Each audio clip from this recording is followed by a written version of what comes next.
आरोग्याच्या समस्यांच्या पार्श्वभूमीवरती मुंबईसह राज्यभरातील कबुतरखाने बंद करावे या संदर्भामध्ये राज्य विधिमंडळाच्या पावसाळी अधिवेशनामध्ये प्रश्न उपस्थित करण्यात आला होता। या प्रश्नानंतर न्यायालयाच्या आदेशानंतर मुंबई महापालिकेकडून कबुतरखाने बंद करण्यास सुरुवात झाली। मी सध्या आहे दादरच्या कबुतरखाना परिसरामध्ये। याच कबुतरखाना परिसरामध्ये महापालिकेकडून कबुतरखाना बंद करण्यात आला होता। कबुतरखान्यावरती बांबू लावून एकंदरीत ताडपत्री घालून संपूर्ण कबुतरखाना बंद करण्यात आला होता। मात्र कबुतरखाना बंद करण्यात आल्यामुळे संपूर्ण कबूतर जे ते या ठिकाणी वर्षानुवर्षे येत आहेत आणि कबूतरखान्यांचा हा खाना असल्यामुळे बंद केल्यामुळे कबूतर ही रस्त्याच्या कडेला जात होती आणि काही कबूतर हे वाहनांखाली त्यांचे अपघात होत असल्यामुळे तिथले तिथे मरण पावत होते, त्यांचा मृत्यू या ठिकाणी होत होता।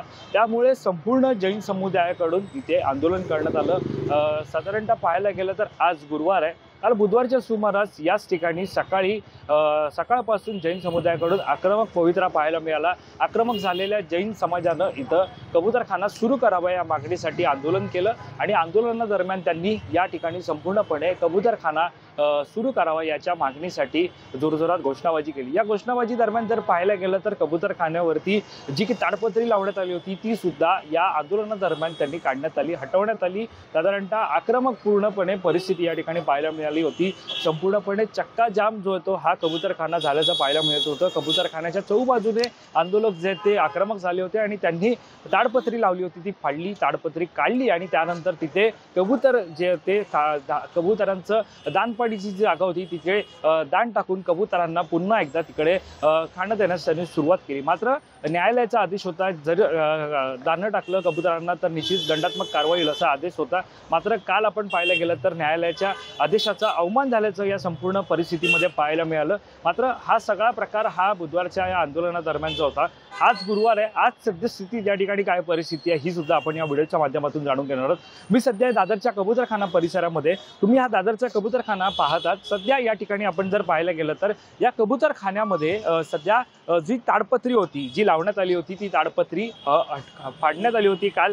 त्या ताडपत्री खाली जर आपण पाहिलं तर संपूर्णपणे बांबू हे लावून तिकडे एक छत जे ते घालण्यात आलं होतं आणि संपूर्णपणे कबूतरखाना हा जो या दादरच्या कबूतरखाना दादर परिसरामध्ये असलेला कबूतरखाना आहे तो ताडपत्री टाकून बंद करण्यात आला होता। मात्र काल आक्रमक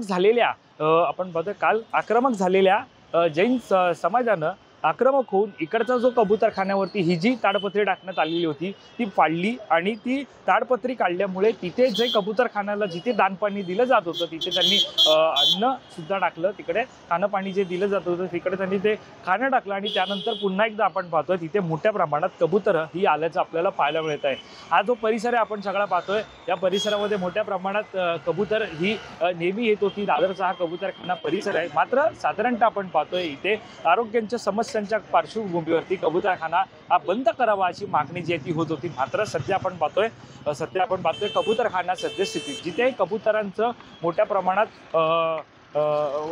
येत होती त्या ठिकाणी आता कबूतर ही आल्याची आपल्याला पाहायला मिळत आहे। सध्या दान घालू नये, खाणं पिणं त्यांना घालू नये असे सुद्धा सांगितलं जात होतं।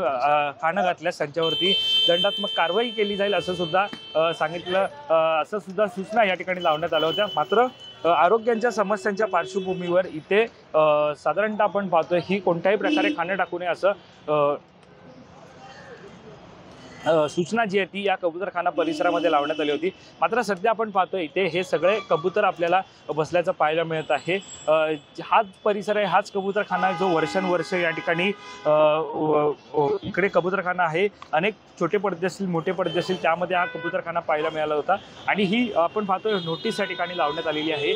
ज्या वेळेला पालिकेला न्यायालयाचे आदेश आले तेव्हापासूनच इथे ही नोटीस आपल्याला पाहायला मिळत आहे। मात्र एकीकडे सध्या परिस्थिती आपण कबूतरखान्याची पाहिली, या कबूतरखान्याच्या आजूबाजूची परिस्थिती आपण पाहणार आहोत। काल जे आंदोलन या ठिकाणी पार पडलं, काल जे आंदोलन या ठिकाणी झालं, या आंदोलनानंतर संपूर्ण पोलीस यंत्रणा ही अलर्ट झाल्याचं पाहायला मिळत आहे। तिकडे सुद्धा एक पोलिसांची व्हॅन आहे। असं संपूर्ण कबूतरखान्याच्या चौबाजूने आपल्याला पोलिसांच्या व्हॅन पाहायला मिळत आहेत आणि पोलीस सुद्धा पाहायला मिळत आहे, जेणेकरून कोणत्याही परिस्थितीमध्ये कायदा सुव्यवस्थेचा प्रश्न पुन्हा एकदा निर्माण होऊ नये।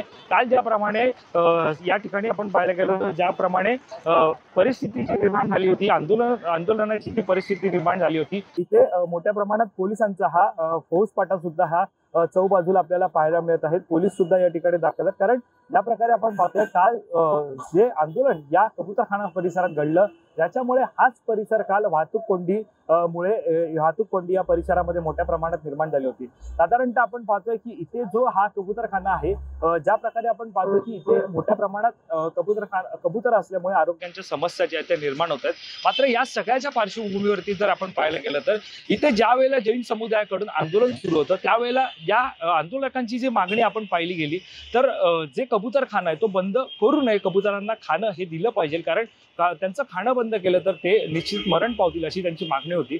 मात्र येथील जे स्थानिक आहेत, येथील जे नागरिक आहेत त्यांची जी तक्रार होती, मुळात विधान भवनामध्ये साधारणतः पाहायला गेलं तर विधिमंडळाच्या पावसाळी अधिवेशनामध्ये जेव्हा प्रश्न मांडण्यात आला होता त्यावेळेला सुद्धा आरोग्यांच्या समस्यांचा मुद्दा उपस्थित करण्यात आला होता। मात्र आता आपण पाहतोय सध्या ज्या प्रकारे इकडचे स्थानिक नागरिक आहेत त्यांनी जर पाहायला गेलं तर इथे काही इमारती आपल्याला पाहायला मिळत आहेत।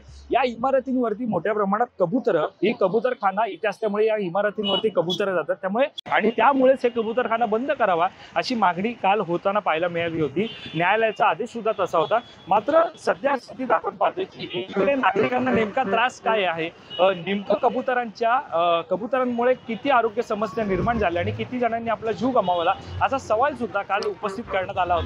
मात्र त्यानंतर पाहायला गेलं तर सध्या चर्चा जी आहे सध्या पासून होताना मिळते ती म्हणजे हा जो कबूतरखाना आहे, या कबूतरखान्याच्या अगदी समोरच जर आपण पाहायला गेलं तर या कबूतरखान्याच्या समोरच आपण पाहतोय जैन समाजाचं देरासर आपल्याला पाहायला मिळत आहे। जैन समाजाचं हे देरासर आपल्याला पाहायला मिळतं या ठिकाणी।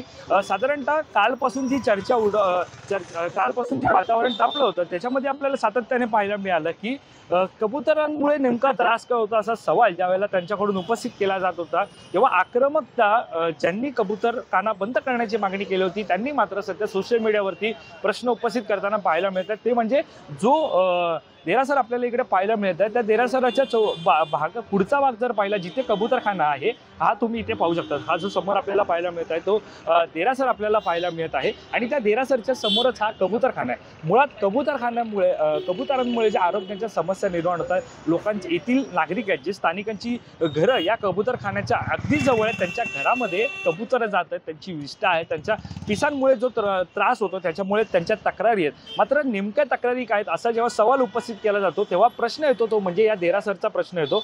या देरासरला जर आपण पाहिलं पूर्णपणे तर जाळी लावून तिकडे हा देरासर सध्या देरासरावरती जाळी लावण्यात आलेली आहे। त्यामुळे प्रश्न असा उपस्थित केला जातो की जर कबुतरांचा त्रास नाहीये तर ही जाळी इथे का लावण्यात आलेली आहे, नेमकं या जाळी लावण्याचं कारण काय। दरम्यान या सगळ्याच्या पार्श्वभूमीवरती आपण येथील जैन समाजाच्या असतील किंवा नागरिकांशी असतील बातचीत करण्याचा प्रयत्न केला, मात्र त्यांनी बातचीत करणं टाळलेलं आहे। कारण सध्या परिस्थितीत पाहायला गेलं तर आज न्यायालयामध्ये सुनावणी जी आहे ती पार पडणार आहे। या सुनावणी दरम्यान पाहायला गेलं तर सध्या हा कबूतरखान्याचा प्रश्न हा न्यायालयात आहे आणि आज त्याच्यावरती सुनावणी पार पडणार आहे। दुपारच्या सुमारास ही सुनावणी पार पडणार आहे। त्यामुळे या सुनावणीअंती नेमकं काय निर्णय होतं, न्यायालय सध्या या कबूतरखाना संदर्भात काय निर्णय देतं हे पाहणं महत्त्वाचं ठरणार आहे। दरम्यान या सगळ्यावरती आपलं लक्ष असणारच आहे। या संदर्भातली अधिकची माहिती जाणून घेण्यासाठी तुम्ही माय महानगर लाईव्हला सबस्क्राईब करायला विसरू नका।